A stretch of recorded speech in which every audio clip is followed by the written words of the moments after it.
Welcome to Photoactive, a podcast about photography and technology. I'm Kirk McElhearn. And I'm Jeff Carlson.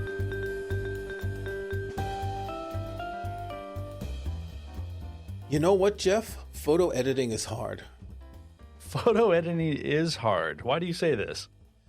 Because if you look at an app that you use to edit photos these days, you've got sliders and you've got dials and you've got buttons, and you got to choose if you use the machine learning or the AI or the automatic stuff. And it's complicated. It's really complicated. Yeah, it is. It is. We got an email from a listener a little while back, and he was asking, why is editing software so complicated? I think you and I sort of put that off because it is. And what can you say about it? Because you either say, yes, it is complicated and that's just how it is, or we dive in and who knows how deep you can go. So I think what we're going to try to do is not completely fall into the hole, but try to answer the question. And honestly, I don't know if we're going to have good answers because, why is editing software so complicated? Well, because photography is complicated. Wrong. Now, has it always? Wrong. What? It's not complicated. If you go back to film photography, okay, there's chemistry involved, but it's really easy to learn. You have lists of the chemicals and the temperatures and the times. Really easy to develop your film. You put your negative in an enlarger, you print your film. That gets a little more complicated. You have things like contrast and aperture you can set, and you can dodge and burn, but that's it. You're not really doing all the tweaks. There's no layers. There's no curves and levels and ISO and stuff. Whoa. I think you just proved my point because there's no layers. Well, not in the way that we see layers now, but you'd have cut out mats that you would actually, cut out and put over parts of the enlarger, parts of the developer to dodge and burn and do all that. So like it could get very complicated. And I think, but dodging and burning isn't complicated. It's not.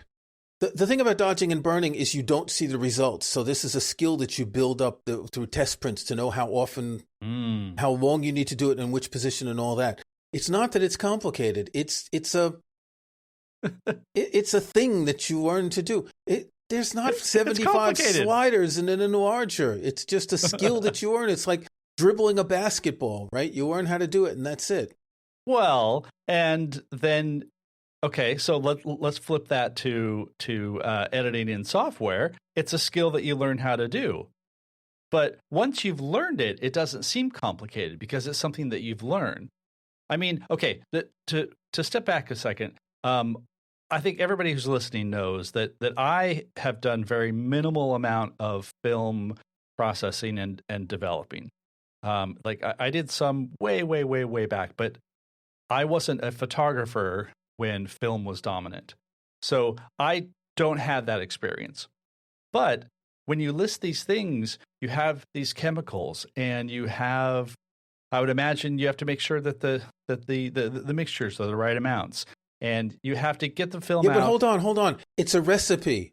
No, it's a recipe. It's the same every time. Yes, okay. Right? And that's not the case with photos. So every time you develop your film, you got whatever chemicals, you got your stop bath, you got your fixer, you got your times and everything, and it's always the same. Okay.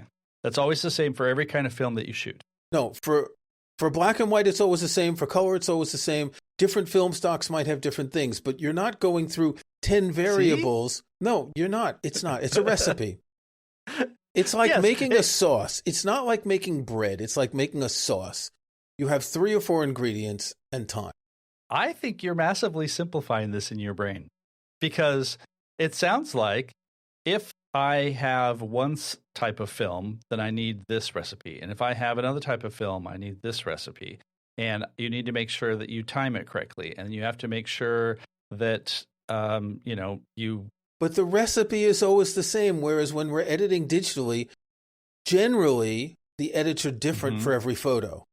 Now, of course, there's an exception because let's say you're a professional wedding photographer. You want to color grade your photos. So you are doing batch editing for some sorts of things. But in general, editing is different for every photo. When you're developing film, you're developing a whole roll of film with this recipe, and then it's done. Talk to anyone who develops film. It's the easy part. It's just time consuming, and it's chemicals that can probably kill you, but it's the easy part. Printing is more of an art. Good printing is a real art. Yeah. Well, no argument there. But I think we need to shift the goalpost here a little bit because, all right, let's say that lots of sports metaphors going on here. I know, and I'm so sportsy, right? let's shift the goalpost so that we get a home run. Sorry, listeners. Okay, you're talking about developing, which sounds fairly complicated to me, but I didn't do it, so it's. I'll give that. The digital analog to that is actually, you're right, very simple, because that section of it is you're taking the data from your camera and you're bringing it into your computer, and the computer is handling the quote unquote developing.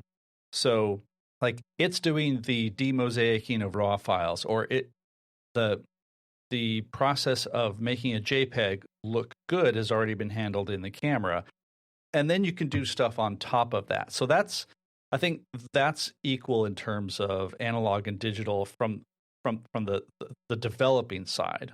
It depends on the software, because if you look at something where the developing module is not part of the overall editing process, like Affinity Photo, like Adobe Camera Raw, you've got to make all these decisions for exposure and contrast and highlights and shadows in the development module before you go on to edit.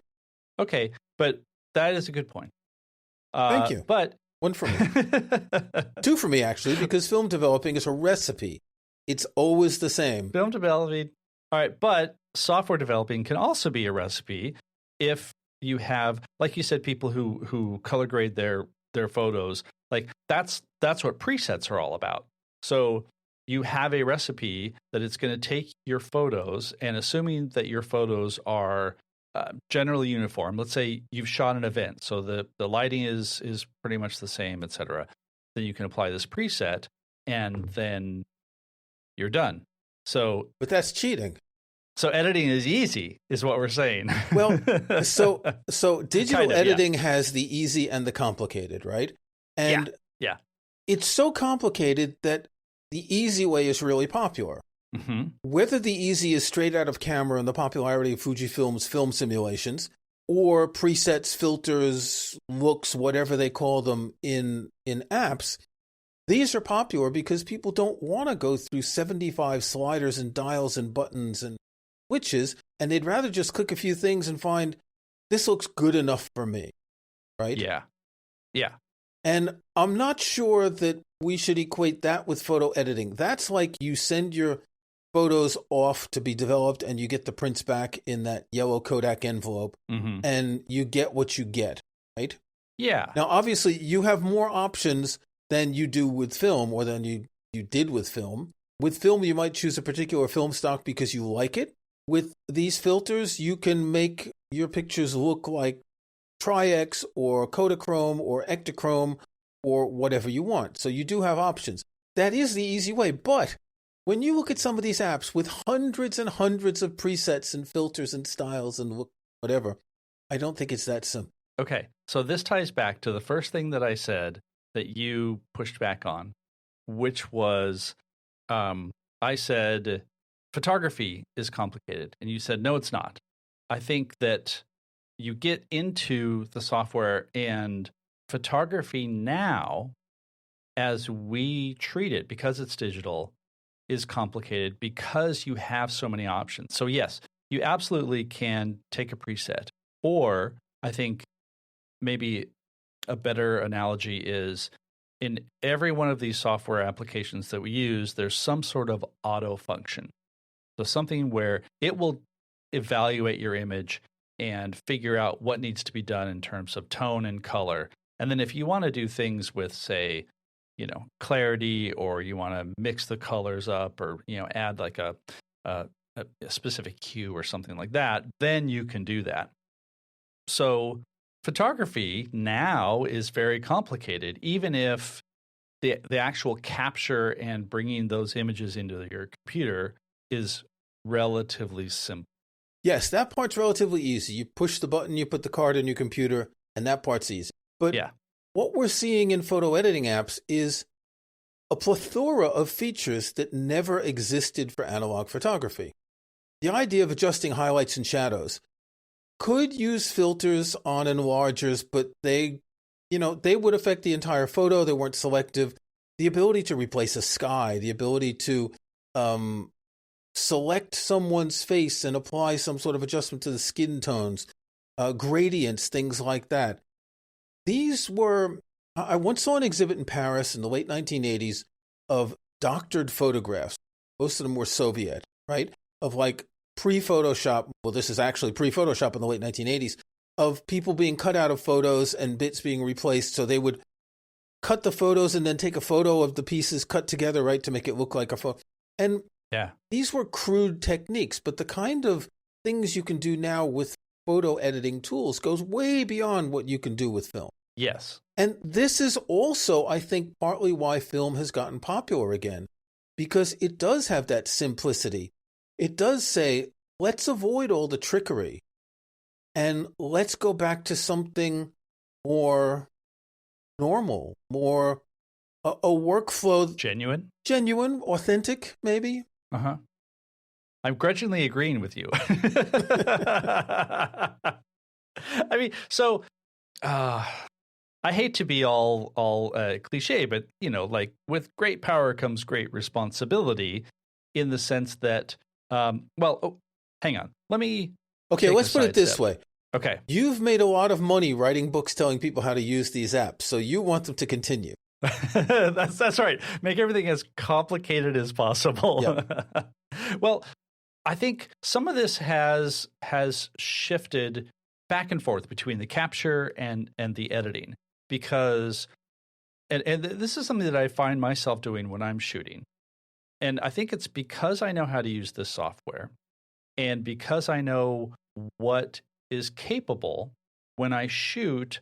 I often shoot knowing that I can fix some sort of fault, or I know what I can do with it later.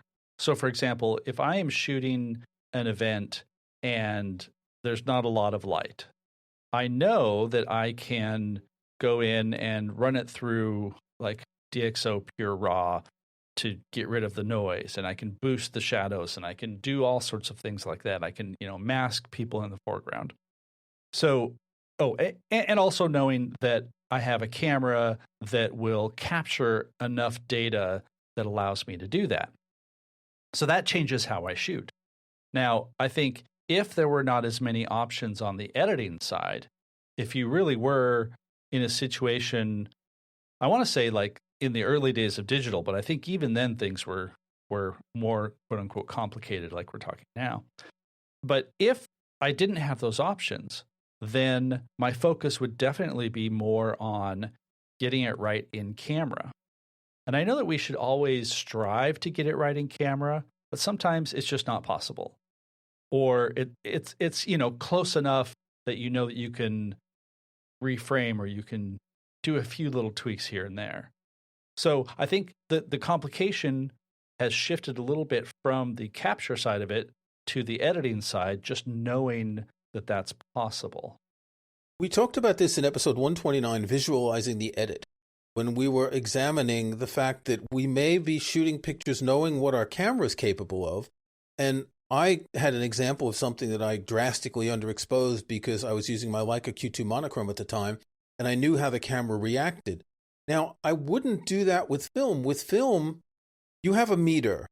The cameras I had, the Olympus cameras I had, it had a little needle, and it would go up and down on the side of the frame, and you'd want it to be somewhere around the center, because it knew what the sensitivity of the film was, and basically you got what you got. Now, you could underexpose, and then you could push process, which means that you process it at a different ASA or ISO than what the film says, or you can expose more than an enlarger, but generally you didn't do that. You thought more about composition.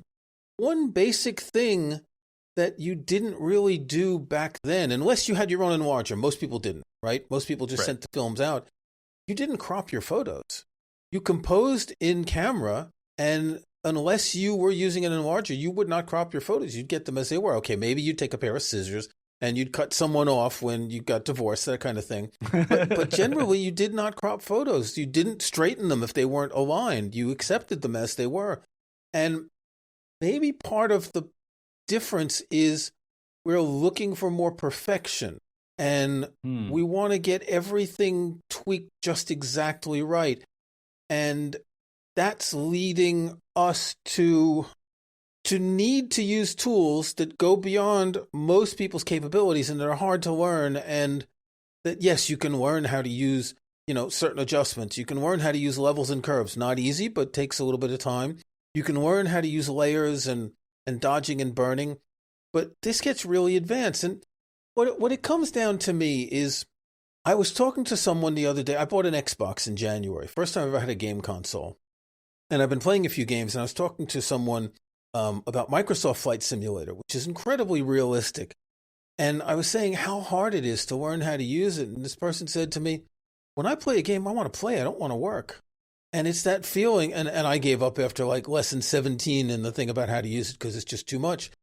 And that's the feeling I have sometimes. Now, I know that there are people who like to spend that time editing. Oh, yeah. That it's a real flow state that you're trying to get everything perfect. But a lot of people don't want to do that. And they want to be able to take photos, make minor adjustments, and get what they want that's good enough. Yeah. That brings up a really good point that I'm sure we've mentioned before.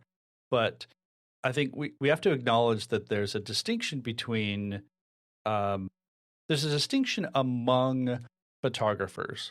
Like, I think that we have an idea of what a photographer is based on, our own preferences, but also in seeing other people. But the reality, of course, is that there are some people who they are there to shoot. They want to go out. They want to, do everything in camera. They want to use all the features of their camera. Like that's the thing. And I think there are some people who they really get excited about what they can do in Photoshop or Lightroom or any of these things. Like for them, having some sort of raw material to work with, like they have to go and shoot some pictures, but the editing part, that's what really excites them. So I think that's definitely something that comes into play here. But also, I can't discount the fact that we have complicated editing software that has a lot of different features because these are programs by companies that need to continue to sell the programs. And therefore, it's hard to figure out that balance between, do I really need clarity and texture sliders? Or is this a competitive advantage over some other company's software? And you can make arguments for both. I've definitely improved photos using clarity, and I've destroyed photos using too much clarity. That's also part of it. But because digital is so malleable, I think they can do a lot of these things, a lot of extra features, or maybe, smaller iterations of features. Like in Photomator, there's a selective clarity tool that I don't see in hardly any other program, which is very cool. But it's also that matter of we need to create software that's going to make someone buy ours instead of theirs, and ours can do something different or can do more. So the B word. The B word? Bloat. Bokeh? Oh. Bloat. Microsoft Word, the perfect example of bloat. Oh, yeah. Yeah. Now, understandably, Microsoft Word is designed for college students, individuals, and professionals in business. So it has to have all these features for everyone.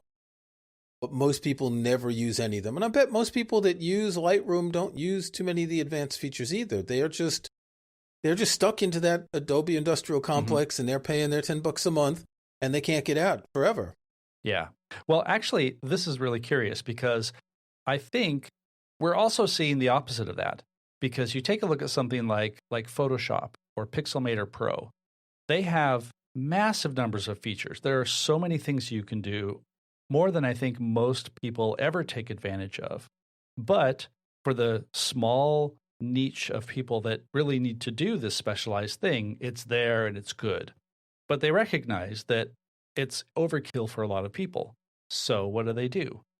Adobe creates Lightroom, very photographer specific focused app that gets rid of a whole lot of stuff in Photoshop. No layers, nothing like that. No 3D, etc. So that you can just focus on what a photographer would need to do.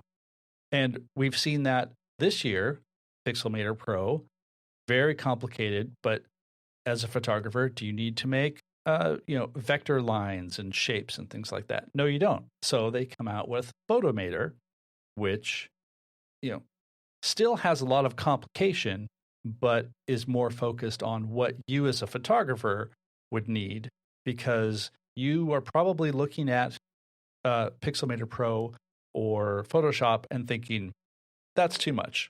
And I'm not going to spend the money for something that I'm only going to use 10% of. And so this leads a lot of people to use Apple Photos, which is actually quite capable for the basic photo editing, or some other simple photo app, and not try to do more because they don't need to do more. And if you're curious and you want to do more, then you can seek out other things.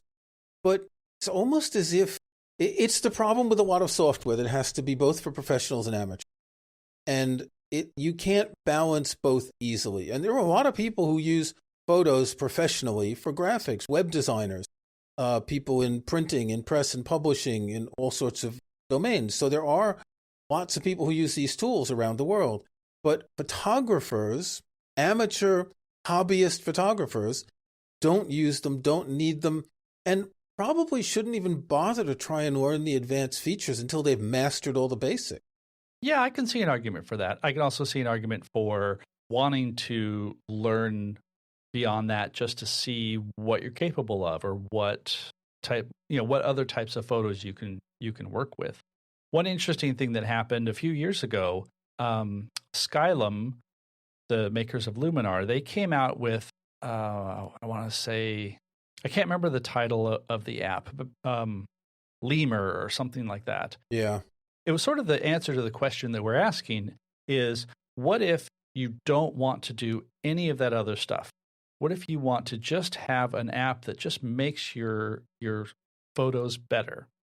And literally, it was all AI based, and it was like a big auto button. You run it through, and maybe it gives you like 2 or 3 options for, maybe you want this as a darker or a lighter version of what you shot. And that was it. And it was a window, and you would drag your files onto it, and it would churn a bit and then spit out the results. I don't think there were many options at all, if any. But no. As you say, it's a big auto button, and you get that already in Apple Photos if you just want the auto. And it's not always perfect, but it's often an improvement. Yeah. Oh, and actually, I'm going to put another plug for Photos. Something that I still rarely see is on the computer. They've got that great little exposure bar that is basically like an auto version of exposure. I think there's one for color and saturation, but it just lets you slide it to make something darker or lighter, but it's doing it in an intelligent way, which it's affecting exposure and contrast and highlights and brightness and 6 or 7 different things together. Yeah. So you actually get some version of advanced processing without actually having to know what all the sliders underneath it do and how they affect things. So that's actually a really good thing. And I mean, I think that also answers the question of, because Apple is always so focused on the fact that they have to cater to millions and millions of people who shoot all types of things, they tend to do a pretty good job of walking that line of making something friendly and accessible without trying to go into all the complications that Lightroom and Photoshop and all of those go into. I think for the most part, Apple ignores people who aren't using iPhone. The Photos app and previously iPhotos were usable and are usable by people who are using quote unquote real cameras, but they're just assuming that it's for iPhone photographers. They made Aperture, which was for others, and then they abandoned it.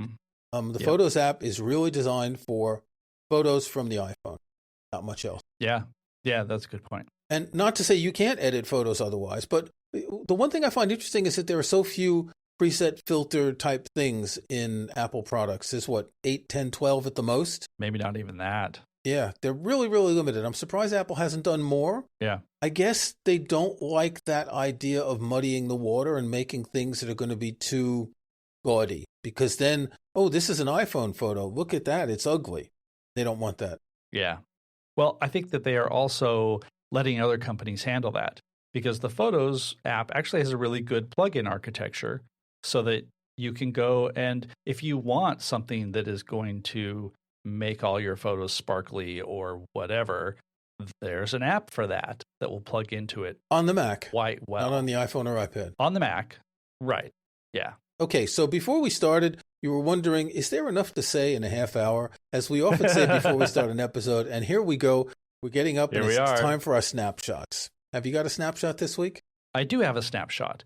It's not something I've actually used. It was actually just announced today, but it's a new drone. It's a DJI Air 3. And what I like about this, and I think if I was in the market to buy a new camera drone, which I'm not, but this would sort of hit every sweet spot for my uses because it's small, it's compact. I have a DJI Mini 2, and if you'll go back to our previous episodes, like when I went on my Europe trip last year, I was able to pack it in my bag. It's super tiny. And the Air 3 has 2 cameras. It's compact. It has a lot of obstacle avoidance. And I think the most important thing is the cameras have better lenses and better sensors. So they are going to create better images. It's not cheap. It's $1,000. Well, it's $1,100. And if you get it with like a better controller, it's like $1,500. But for this type of thing, it's actually not badly priced. It's not really in my market. And like I said, it's not something that I need right now. But if I needed to go, let's say I was going to go do a really long trip where I was definitely going to be shooting a lot of aerial footage and photos, this would be the thing that I try. This would be the one that I get. Kirk, how about you? I'm going to revise a snapshot that I mentioned a couple months ago. The Peak Design Micro Clutch is a device that has a bottom plate that screws to the bottom of your camera, and then a kind of a loop that goes around the side that you use, that your fingers go into, and that you use kind of as a hand grip. And I got this about 10 days ago, and it's unusable. I've been looking at the reviews on the Peak Design website, and a lot of people are saying the same things. If you have large hands, you can only put 2 fingers in it, and it forces your hand in a position that's too straight to really get your finger on the shutter, whereas your hand should be on a bit of an angle the way you normally hold it. It's very disappointing, and so they claim to have tested it with a whole bunch of cameras.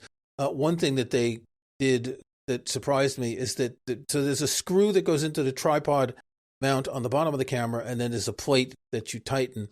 And if you loosen the screw, you can slide the plate and pull it off, but the screw gets in the way of the SD card hatch on a Q2 or Q3. And they said that they had tested it with the Q3, and they said, well, the Q3 is different than the Q2. It's not. I had both at the same time next to each other, and it's not. So you had to take the screw out to get the SD card out. The concept is good. I think it really depends on the camera and the size of your hand. So we'll put a link in the show notes to the Peak Design website talking about this. You'll read some of the reviews, and they're very good about it. They said, well, send it back. We'll refund you. They have no problem.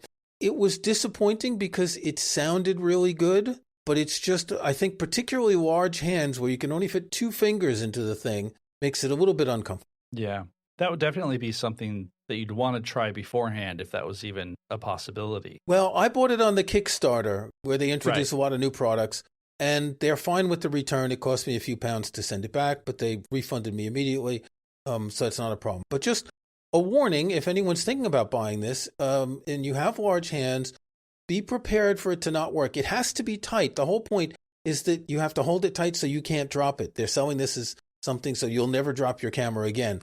But if it's tight, you get very little movement in your hand. So it's really a personal thing, the variable of the hand size and the camera. Okay, that's enough for this week. Until next time, Jeff. Take care. Until next time.